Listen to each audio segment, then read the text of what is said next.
Sir, Mukesh Sahni को न NDA न ही इंडिया के तरफ से, इंडिया अलायंस के तरफ से अपने अलायंस में शामिल किया गया है। बातें ये चल रही थी, सूत्र हमें बताते हैं कि मुकेश सहनी जी की बातचीत एनडीए में भी चल रही थी और साथ ही साथ वो एक ही समय पे महागठबंधन के नेताओं से भी मिल रहे थे। लेकिन उनकी कुछ शर्तें थी जो बहुत ही कड़ी शर्तें थी, जिनके कारण उनको न इंडिया अलायंस में जगह मिली न ही महागठबंधन में जगह मिली। जो वो शर्तें अलायंस पार्टनर के अलायंस में देना रख रहे थे, उन शर्तों में थी कि 4 सीटों से कम पे हम नहीं चुनाव लड़ेंगे। साथ ही साथ जो दूसरी बड़ी शर्त थी, वो जिस वर्ग को रिप्रेजेंट करते हैं उस वर्ग को अति पिछड़ी से निकाल कर एसटी कम्युनिटी में रिजर्वेशन देने की बात वो कर रहे थे। तो सर, हम आपसे ये समझना चाहेंगे कि क्या मुकेश सहनी जी की नाव डूब गई?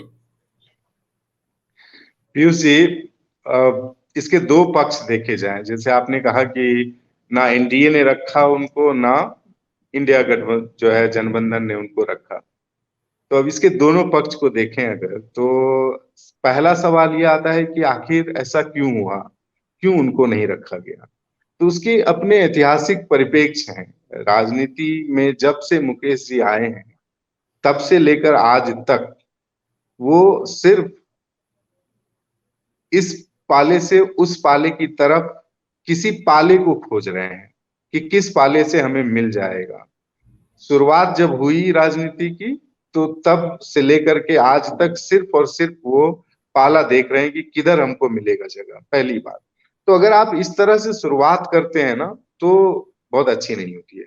दूसरी बात आपने कही कि उनका तो नाव ही डूब गया, है ना। तो मैं उस पे ये कहूंगा कि नाव, उनका अपना नाव जब आप चलाते हैं तो अपने नाव की सुरक्षा, उसकी देखभाल आप खुद करते हैं, है ना। आप दूसरे नाव की तरफ हर वक्त जब देखेंगे तो आपकी अपनी नाव डूबेगी। तीसरी बात है कि एक कहावत है कि अंत भला तो सब भला। अंत का तो छोड़िए, आप शुरुआत की बात करेंगे तो आपने शुरुआत बड़ी अच्छी की। जैसे आपने आरक्षण का मुद्दा लेकर के अपने समाज में आए, लेकिन उसका अपना कोई सर्वेक्षण आपकी तरफ से नहीं किया गया। आपकी तरफ से कोई, मतलब मुकेश सहनी जी की तरफ से कोई भी ऐसा आर्गुमेंट पेश नहीं किया गया जिससे ये हो कि हाँ ये बात बिल्कुल सही है। उनको जिस बात को लेकर के, वो देखिए, किसी ऐसे मुद्दे को आरक्षण ऐसा मुद्दा है जो आसानी से फ्लेयर अप कर जाता है। तो ये बड़ा आसान था इस तरह की बात करके अपनी पहचान बना लेना, लेकिन उसके पीछे की जो कवायद है, जो आपको करना है, वो आपको करना चाहिए था।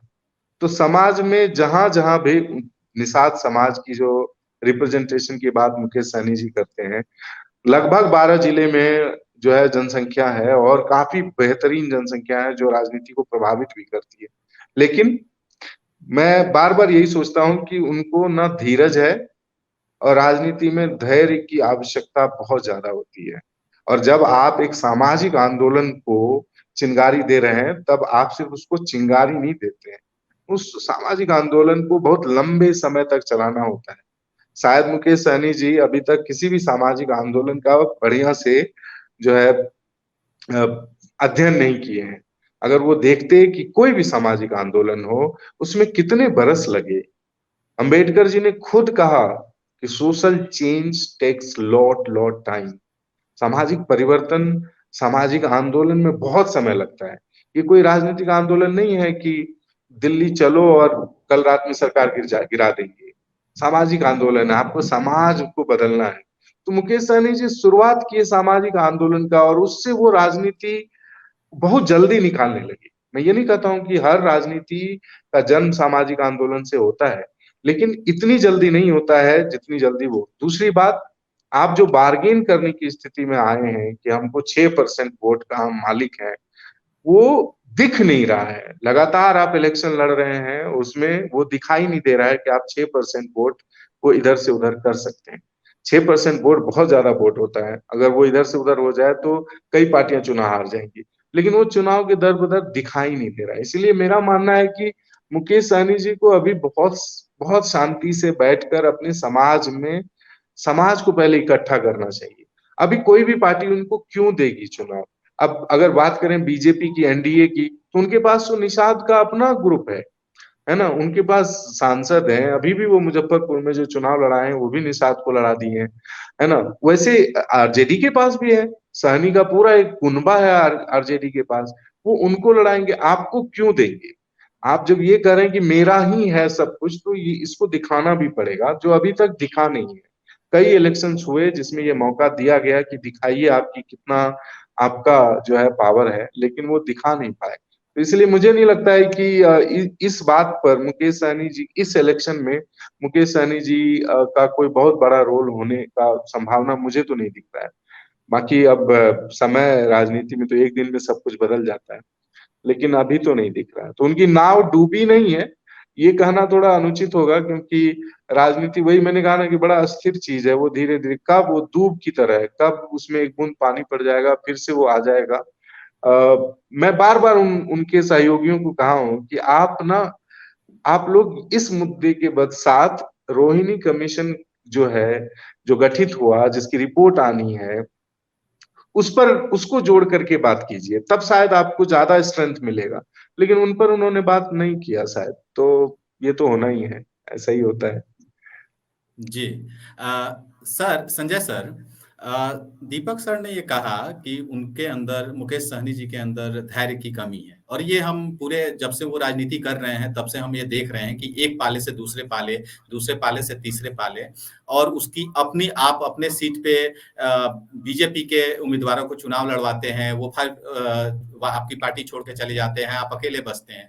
तो कहीं न कहीं ये आपको क्या ये लगता है कि राजनीतिक जो परिपक्वता चाहिए, सिर्फ स्व घोषणा या फिर जो एक बड़ा ये गुब्बारा भरना कि भाई हम सन ऑफ मल्लाह हैं, हम बिहार के बड़े नेता हैं, लेकिन जब राजनीति के पटल पर आते हैं तो वहां वो बार्गेन करने में, और वो राजनीतिक जो परिपक्वता चाहिए वहां वो कहीं ना कहीं परिपक्वता में उनके कमी दिखती है। क्या आप इस पे आपकी क्या राय है सर, संजय सर?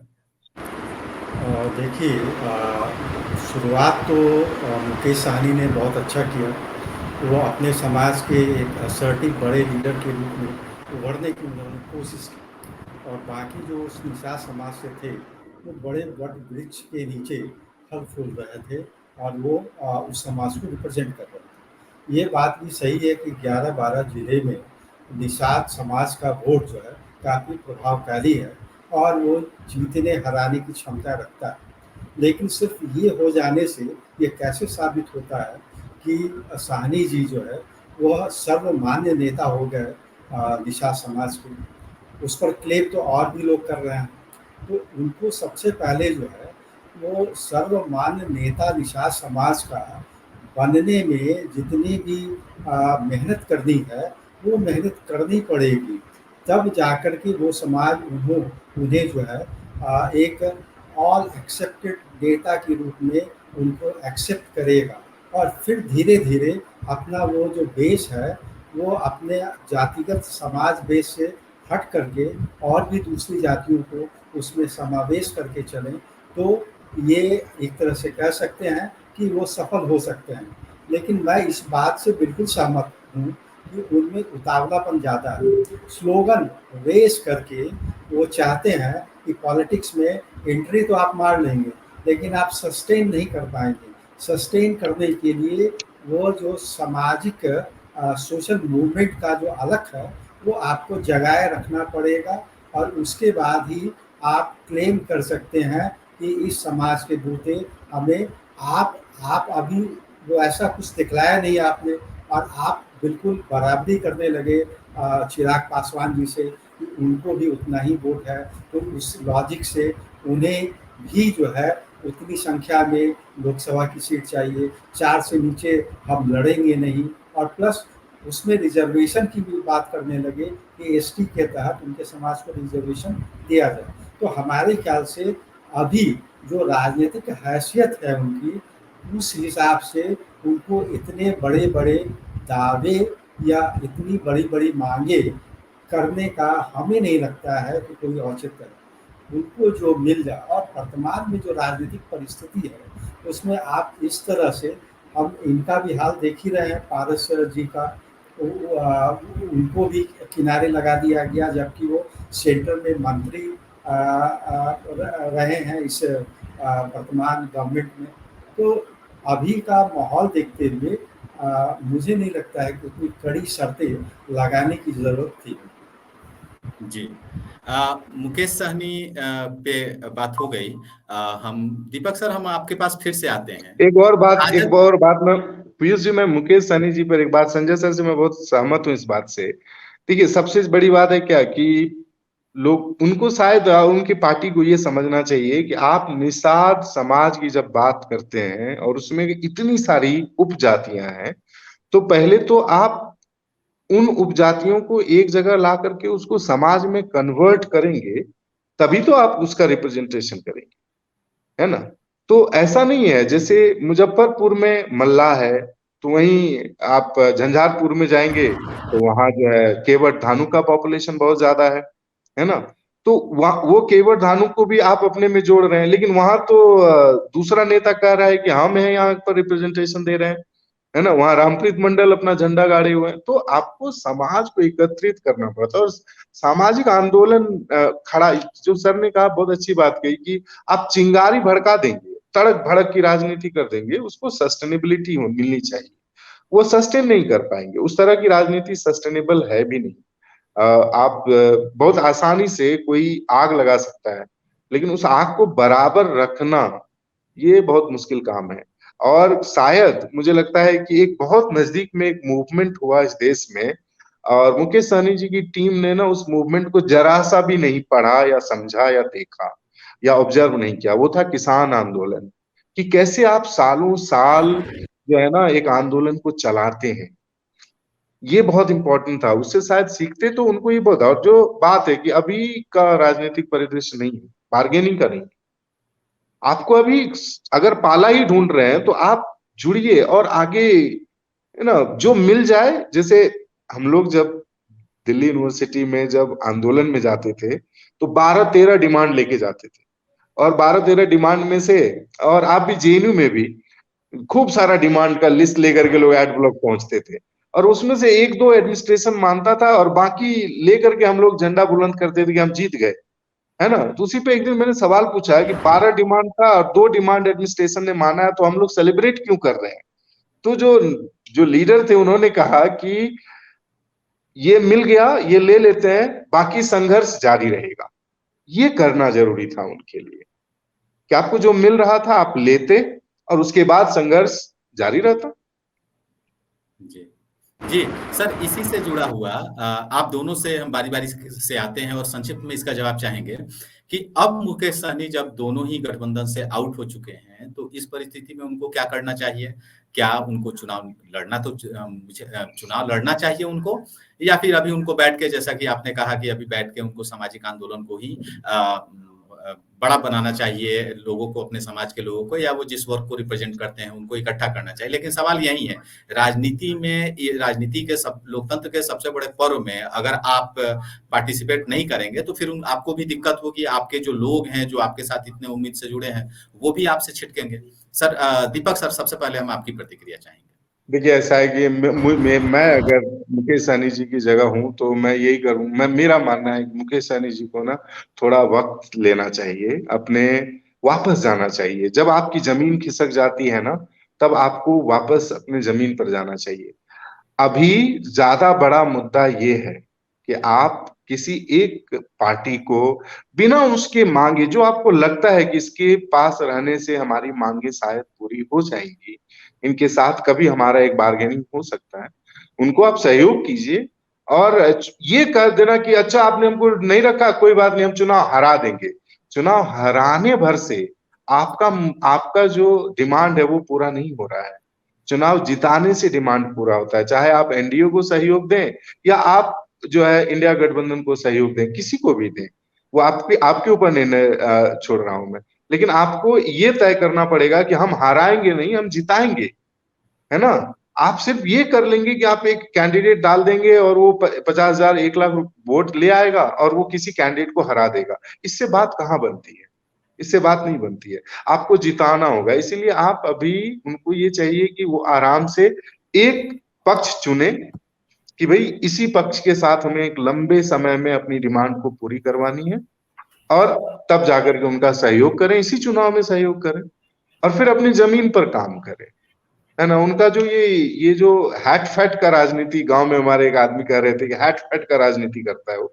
ये हैट फैट का राजनीति, चमक धमक का राजनीति देखने में ठीक लगता है, लेकिन खुद को बड़ा बनाने से ज्यादा इंपॉर्टेंट है कि मुद्दे को बड़ा बनाए, है ना। मुकेश सहनी जी क्या कर रहे हैं ना, वो खुद का लीडरशिप को बहुत बड़ा बनाने के लिए सारे प्रयास कर डालते हैं, लेकिन मुद्दा बड़ा होना चाहिए ना। जिस मुद्दे से आप आए हैं वो मुद्दा बड़ा बनाइए, वो मुद्दा जन जन तक पहुंचे, है ना। तब जाकर के अभी उनकी शुरुआती, संजय सर, उसका जो शुरुआती मुद्दा था, है ना, एसटी कैटेगरी में आरक्षण का, वो मुद्दा ही गायब हो गया है। वो लोग जान ही नहीं रहा है कि ये मुद्दा से जो है खड़ा हुआ ये बंदा है। तो इसलिए मेरा मानना है कि उनको रुकना चाहिए, मदद करनी चाहिए किसी भी गठबंधन जो उनका चॉइस हो। जी। संजय सर, हम आपके पास आते हैं। दीपक सर ने जो बातें कही, यही काम तो चिराग पासवान जी ने भी किया। जब उनको उनसे उनकी पार्टी के सारे सांसद चले गए, उनसे उनकी पार्टी छीन ली गई, तो वो अपने आप को लेके जनता के बीच में पहुंच गए। और आप देखिए कि उसका कितना बड़ा परिणाम, 3 सालों तक वो जनता के बीच में रहे, लोगों के बीच में जाते रहे, और उसका आज परिणाम है कि आज वही जो लोग उनको उनकी ही पार्टी से निकाल रहे थे, आज सब उनके उनके शर्तों पे आज उनके साथ अलायंस किए। तो मैं आपसे फिर से वही एक संक्षिप्त में जवाब चाहूंगा कि आपको क्या लगता है कि मुकेश सहनी जी को अब क्या करना चाहिए? देखिए, अगर मुकेश सहनी जी अपने कैंडिडेट्स खड़े करेंगे तो मेरे ख्याल से ये आत्मघाती उनका ये कदम होगा। उनको कैंडिडेट खड़ा करने का अभी ज़रूरत नहीं है। हाँ, अगर वो चाहें तो किसी अलायंस को सपोर्ट कर सकते हैं, वो अपना विजन देख ले कि हाँ आगे किनके साथ बनना है। लेकिन अभी ये खड़ा करके उससे उनका कद और छोटा होगा। जब आप अलायंस करके ये सीट नहीं ला रहे हैं तो आप अकेले खड़ा होकर कितना वोट काटेंगे। अगर आप इस स्थिति में रहते कि अकेले खड़े होकर के मैक्सिमम वोट काट सकते थे या ला सकते थे, तो निश्चित तौर पर दोनों गठबंधन जो है, इंडिया अलायंस भी और एनडीए भी, आपको महत्व देता। उन्होंने आपको अच्छी तरीके से तौल लिया है और तौलने के बाद ही आपको किनारे लगाया है।